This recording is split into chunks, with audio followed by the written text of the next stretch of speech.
नमस्कार साथियों, आज आप सभी के सामने प्रस्तुत है सती की कहानी। पौराणिक कथाओं की श्रृंखला में आप सभी का स्वागत है। यदि कहानी पसंद आए तो मेरे चैनल को लाइक और सब्सक्राइब करें और वीडियो के अंत तक बने रहें। तो सुनिएगा कहानी सती। भारत की पावन नदी गंगा हिमालय से उतरकर हरिद्वार के निकट समतल भूमि पर पहुंचती है। इसके सामने एक लंबा चौड़ा मैदान है। इस प्रदेश को कनखल कहते हैं।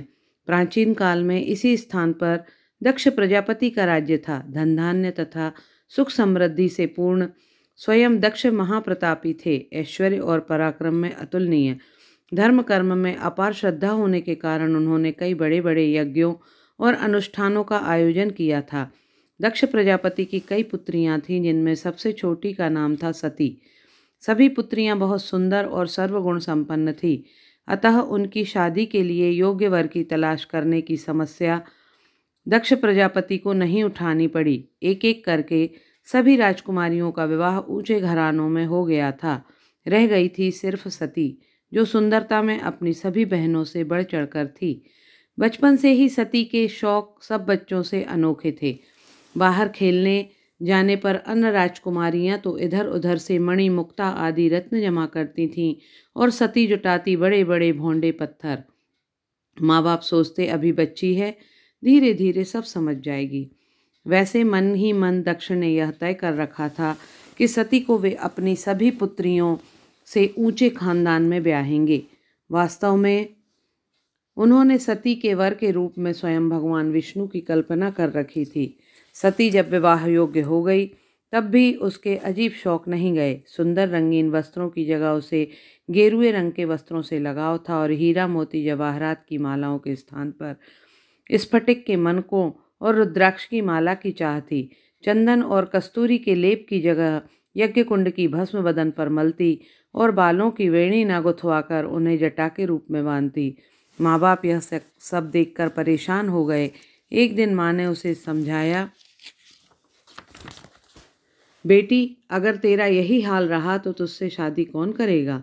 नहीं करेगा तो ना करें, मैं तुम्हारे पास रहकर तुम्हारी सेवा करूंगी। मुझे ऐसा लगता है तुझसी पगली को कोई पागल ही पल्ले बांधने को तैयार होगा, माँ खिन्न मन से कहती। सती में एक और विशेषता थी, वह बहुत भावुक थी। छोटी छोटी सी बात पर उसके मन को बहुत जल्दी छू लेती थी। राजा दक्ष सती के विवाह के लिए चिंतित थे। एक दिन घूमते हुए देवर्षि नारद उस ओर आ निकले। दक्ष ने सती के लिए योग्य वर के बारे में महर्षि नारद से सलाह मांगी। नारद हंसकर बोले, तीनों लोकों में सती के योग्य तो एक ही वर है। कौन है वह? आतुरता के साथ दक्ष ने कहा, भोले भंडारी कैलाशपति शिव। देखने सुनने में कैसा है? उस जैसी सुंदरता तो इस पूरे त्रिभुवन में तुम्हें देखने को नहीं मिलेगी। और धन धान्य, सगे संबंधी, तीनों लोगों का धन धान्य उसके एक इशारे पर किसी रंक के पैरों पर भी बिछ सकता है। हाँ, सगा संबंधी कोई नहीं है, लेकिन यह भी एक तरह से अच्छा है। सती को ससुराल वालों की चिक तो नहीं सुननी पड़ेगी।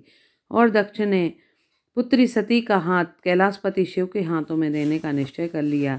सती स्वयं भी शिव की अनन्य भक्त थीं। जब उन्हें मालूम पड़ा कि उनकी शादी उनके इष्ट देव के साथ होगी तो उनकी खुशी का ठिकाना न रहा। राजा दक्ष की सबसे छोटी बेटी सती के साथ विवाह का प्रस्ताव कैलाशपति शंकर ने भी सहर्ष स्वीकार कर लिया। विवाह की तिथि निश्चित हो गई, तैयारियां होने लगीं। शादी के दिन निश्चित समय पर शंकर जी बारात लेकर राजा दक्ष के यहाँ आ पहुँचे। बारात और दूल्हे को देखकर राजा दक्ष की आंखें अचरज से फटी रह गईं। शरीर पर राख की परत जमी थी, कमर पर बाघ की खाल झूल रही थी, गले में विषैले सांपों की माला और सिर पर जटा, हाथ में त्रिशूल। वाहन के स्थान पर एक सांड और बारातियों की जगह भूत प्रेत और पिशाच। यह सब देखकर राजा दक्ष इतने हतोत्साहित हुए कि वहां से उठकर चले गए। क्या यही है तीनों लोकों की संपदा का स्वामी शिव? राजा दक्ष कोप में भरकर नारद जी को ढूंढने चले, लेकिन दूसरी ओर सती शंकर के इस रूप को देखकर पुलकित हो उठी थीं। उनके मन का मोर अपार हर्ष से नाचने लगा था। खैर, विवाह होना ही था सो हो गया। शिव शंकर सती को लेकर कैलाशपुरी चले गए, लेकिन इस शादी से राजा दक्ष को बड़ा सदमा पहुंचा। उन्होंने शंकर के साथ साथ अपनी बेटी सती को भी छोड़ दिया और उनसे चिढ़ने लगे। उन्होंने मन ही मन फैसला कर लिया कि भविष्य में ना तो कभी शंकर से मिलेंगे और न अपनी बेटी सती से। सती अपने पति शिव के साथ आदरपूर्वक जीवन बिता रही थीं कि एक दिन देवर्षि नारद वहां आ पहुंचे। नारद जी को देखकर सती उत्सुक होकर दौड़ती हुई उनके पास आईं और पूछा, क्या आप पिता से मिलकर आ रहे हैं देवर्षि? हाँ सती। कैसे हैं वे? अच्छे हैं। इन दिनों एक बहुत बड़े यज्ञ की तैयारी में लगे हुए हैं। इस यज्ञ में उन्होंने सभी लोगों को आमंत्रित किया है। सती प्रसन्न हो गई। पूछा, तो आप हमारे लिए उनका निमंत्रण लेकर आए हैं? नहीं सती, तुम्हें वे इस यज्ञ में निमंत्रित नहीं करना चाहते, नारद जी ने बताया। ना तुम्हें ना भोले शंकर को। वे तुम्हारे पति से अप्रसन्न हैं। सती के मन को इससे बड़ा आघात पहुंचा। थोड़ी देर उधर उधर की बातें करने के बाद नारद जी चले गए। सती उठकर अपने पति के पास आई और पूछा, क्यों नाथ, क्या आपने कभी मेरे पिता का अपमान किया था? नहीं तो। हाँ, एक बार तुम्हारे पिता से मेरी मुलाकात जरूर हुई थी। तब उन्होंने दूसरे दामादों की तरह मैं उनका स्वागत सत्कार नहीं कर सका था, पर यह कोई अपराध नहीं, मेरा स्वभाव ही है। सती ने देवर्षि नारद से सुनी हुई सारी बातें शिवजी से कह दी। सुनकर शिवजी बोले, इस यज्ञ में न जाने से कौन सा अपना धर्म बिगड़ जाएगा। पर सती बोली, किंतु मेरा विचार है, मुझे एक बार वहां जाना चाहिए। देव पिता के मन में जो गलतफहमी है उसे दूर कर देना चाहिए। वह तो ठीक है, पर इतने लोगों के सामने वे तुम्हारा अपमान न कर बैठे। शिवजी ने शंका जताई। पर सती किसी न किसी तर्क का सहारा लेकर पिता के यहाँ जाने की बात पर जोर डालती रही।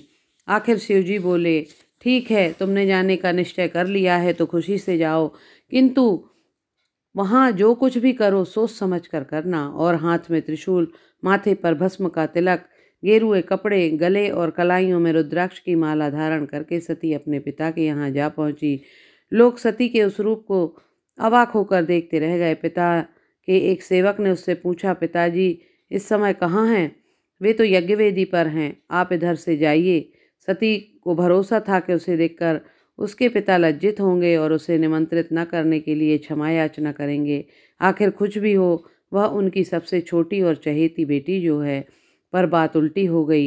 यज्ञवेदी के निकट पहुंचने पर राजा दक्ष की नज़र जैसे ही सती पर पड़ी तो क्रोध से उनका चेहरा लाल हो उठा।